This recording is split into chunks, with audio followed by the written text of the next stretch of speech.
Can I ask a new guy question here? This is obviously really important.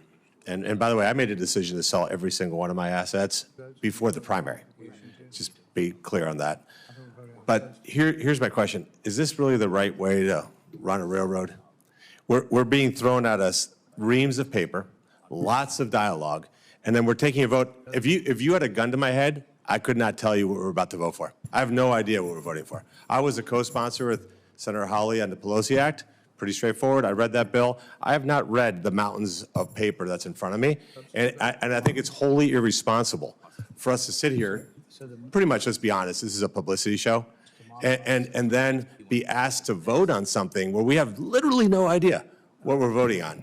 I mean, I'm sitting here asking my fellow senators, like, what do we actually, is there underlying amendment, substitute amendment? These are all words that you guys use every day, but for normal people, these are not normal words.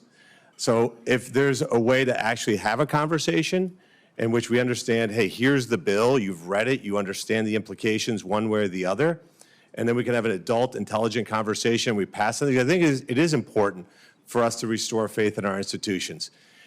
But to just put a vote out there where we have literally no idea what we're voting for is gross incompetence and irresponsibility. So first off, if I may, Mr. Chairman, the substitute was put out Friday. So you've had several days to look at the substitute. This is just a very minor change. Text was just handed to us. Well, it is everything that went to your office on Friday with one minor change, is my understanding. We got it when we arrived in the committee. Hold on one second. This is my Senator, with all due respect, look, sending something out Friday through some random computer system is also disrespectful to people on this committee. Why wouldn't you, if we're going to pass something, why wouldn't we have an intelligent conversation that says, hey, I'm the co-sponsor of the bill, that says, hey, this is what we're looking to change, and here's what it is, and read through it, and this is why we thought about it. Let's have a thoughtful meeting. Look, if we ran businesses this way, you wouldn't have to be an entrepreneur to run for office. You'd be flat broke. This is the most absurd process I've ever seen. And again, if we're talking about having faith in our institutions, if you guys think this is normal, all of you have been here too long. Well, Senator, we do use computers in the Senate. I know that might be kind of weird for you, but we do use those. And we send them to your staff, and my staff looks at the things that come in because it's on a markup, and we go through it. It's actually the bill that passed last session, too. If I may finish, Mr. Chairman. And so this is only a change. There was a date certain as to, was it 27, I think, and instead it was changed to the term of an individual. And then let me go back to, I mean, President Trump is treated like every other member. There's no trading within 90 days. We deal with the trading issue right away, which I think is probably 95% of the problem is the trading. And this bill, this substitute deals with it after 90 days. The president, members of the Senate, members of the House are all going to be impacted by it. And that's what passed last Congress. This is what was in the substitute via computer, as odd as that may be for you. It went via computer to your office. Your staff had a chance to look at. This is a minor change. That's what we're talking about. Before we're going to be disdainful of the point, we got the substitute on Friday. We got the modification when we walked in.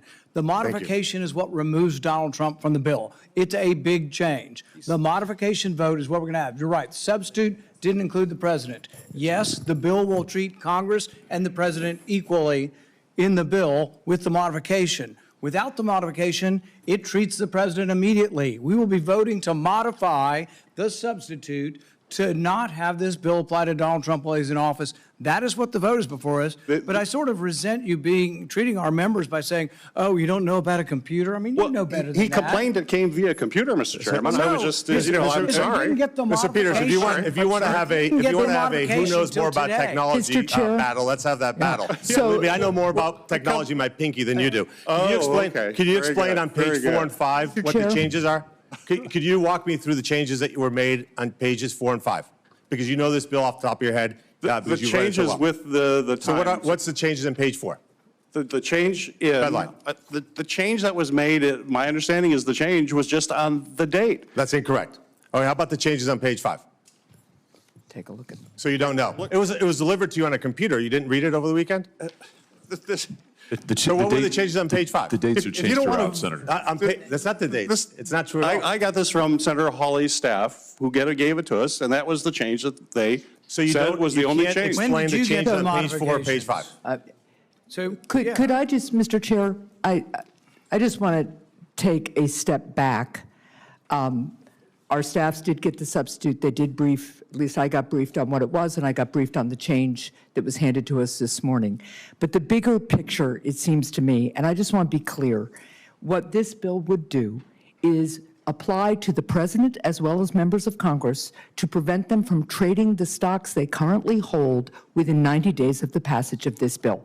So that is, in fact, applying to Donald Trump in the present, and I want to be very clear about that. Like all members of Congress in this legislation, Donald Trump does not have to divest unless he were to start another presidential term. And the reality is that he is in his second term, so the Constitution prevents that. But the vice president would have to do the same thing if he were to have another term. We would all have to do the same thing. But it gives members the choice to decide whether they are going to divest or run for office. And that seems to me to be a fair way of addressing some of the concerns that we've heard from opponents of this bill. So I just want to take a step back and be real about what does and doesn't apply to the president right now and what is in this bill, and echo Senator Slotkin's and others' view that this is a major and important step forward. To my colleague from Ohio, we have debated this issue on this committee now for several rounds, including in the last Congress, and there's always somebody who finds some small thing to say, well, let's just wait, let's just delay it.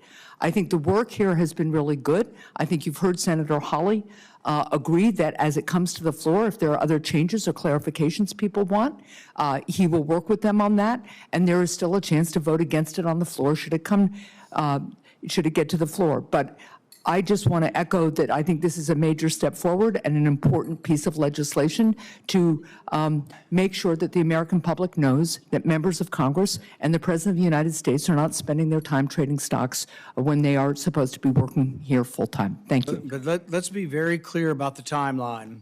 The substitute was distributed on Friday. The modification, most of us, other than Senator Peters, didn't get it